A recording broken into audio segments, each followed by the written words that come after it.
to get serious, to band together and fight the bad guys, to fight the rogue regimes like depraved Norks. No one has shown more contempt for other nations and for the well-being of their own people than the depraved regime in North Korea.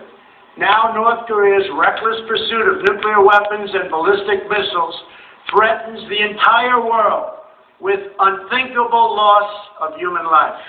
The United States has great strength and patience, but if it is forced to defend itself or its allies, we will have no choice but to totally destroy North Korea. Rocket Man is on a suicide mission for himself and for his regime. The United States is ready, willing, and able, but hopefully this will not be necessary. You don't go to the United Nations and threaten to destroy another nation on the planet at some point. But in the modern era, this just doesn't happen. I don't care how depraved the regime is. We are responsible for the problems in the world because we have an unfair amount of the world's wealth, riches, treasure, and resources. And how do we get it? Why, we went over there and we stole everything we wanted. We have dominated, we have territorialized, and Trump even addressed that. He made the point to impose our way of thinking on anybody else because freedom is not an imposition, he said, and it needed to have been said years ago, and it needed to be said consistently. I'm sure I am not alone when I tell you I have long ago gotten fed up with being blamed for everything in this country, blamed for everything in the world as an American. Legitimate because it's unfairly acquired, which is a crock. We have earned what we have produced. We feed the world. We technologically advance the world.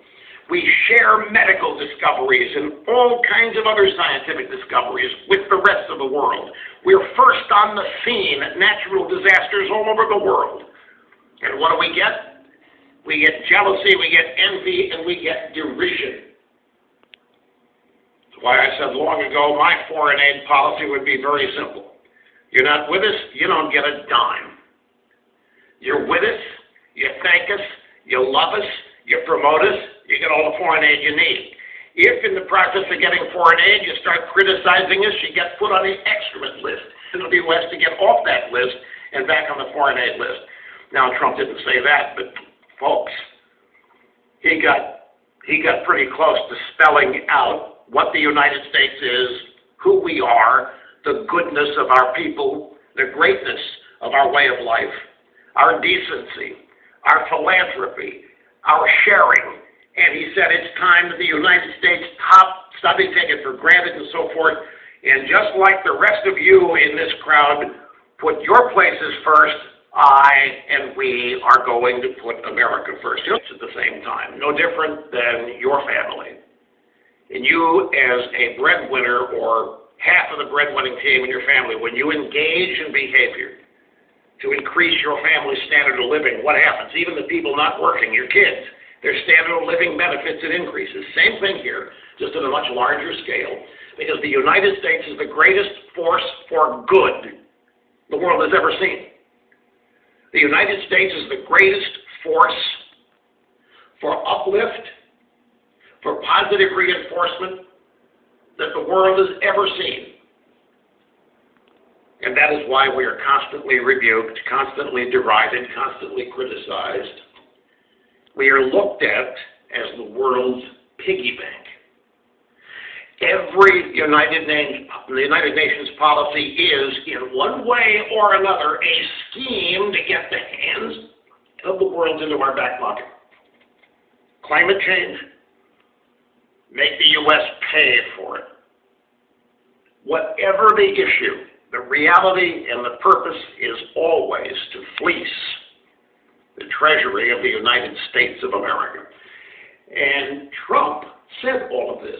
Of course, the confirmation of Trump was, in fact, wiretap via Manafort, and all the flashback stories and all the drive-by media making fun of Trump and mocking him for claiming that it had happened. Use us back to audio soundbite number 3. Trump sits a corrupt dictatorship behind the false guise of a democracy.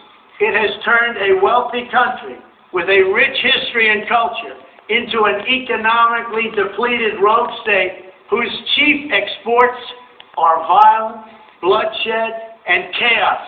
We cannot let a murderous regime continue these destabilizing activities while building dangerous missiles, and we cannot abide by an agreement if it provides cover for the eventual construction of a nuclear program. The Iran deal was one of the worst and most one-sided transactions the United States has ever entered into.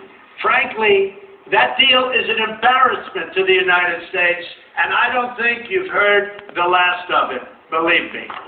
Speech pattern there, that's off-prompter. You don't go off-prompter at the UN General Assembly.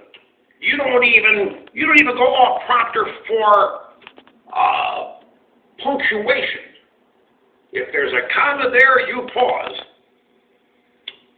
But I guarantee you there was no believe me on the prompter. There probably wasn't even, and I don't think you've heard the last of it on the prompter. Now, an obvious question.